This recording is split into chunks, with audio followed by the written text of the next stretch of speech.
Bu hekayə nə zaman başlamışdı? Özüm də deməyə çətinlik çəkirəm. Evimizdə ailə şəkillərimizin saxlanıldığı kiçik bir çanta var idi. Hər dəfə çantanı açanda şəkillərin kimlərə məxsus olması barədə anama çoxlu suallar verərdim.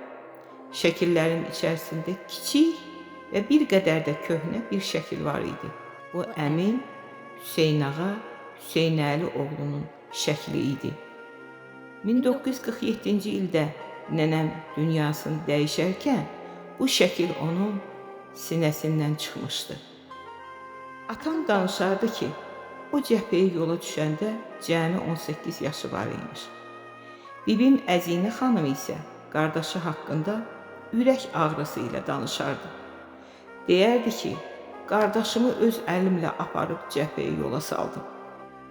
1975-ci ildə Ali məktəbin 1-ci kursunda oxuyarkən Ramana kəndində yerləşən 198 saylı orta məktəbdə faşizm üzərində qələbənin 30 illiyi ilə bağlı güşə hazırlayırdılar.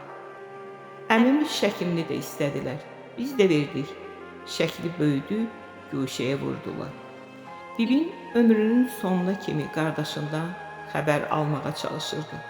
Yəqin ki, əmimdən heç olmasa bir dənə də olsun məktub gəlib. Lakin çox təəssüflər olsun ki, bu məktubların heç biri qalmayıb. Ondan yeganə xatirə qalan yalnız bu şəkildir. Həmişə bibim mənə deyərdi ki, əmini axtar tap.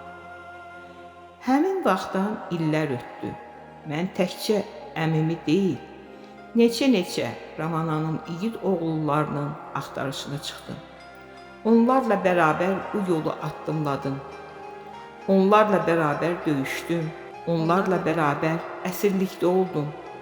Onlarla birlikdə itkin düşdüm. 4 il öncə başladığım bu yol çox çətin olsa da bir o qədər də qürurlu idi. Addımladıqca hiss edirdim ki, onların ruhu mənə güc verir və kömək edir. Bu həyat hekayələrinin dərinliklərinə endikcə özümdə daha da böyük güc tapırdım. Bu kitabı həm sizə, həm də gələcək nəsillərə ötürəcəyim.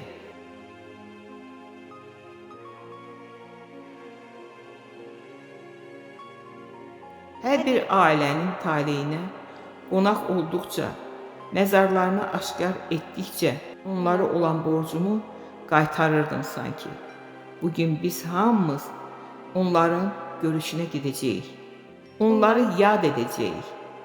Cismi yad ellərdə olan, ruhları vətənə sarı uçan vətən evladları. Bu kitab sizin ruhunuza ithaf olunur.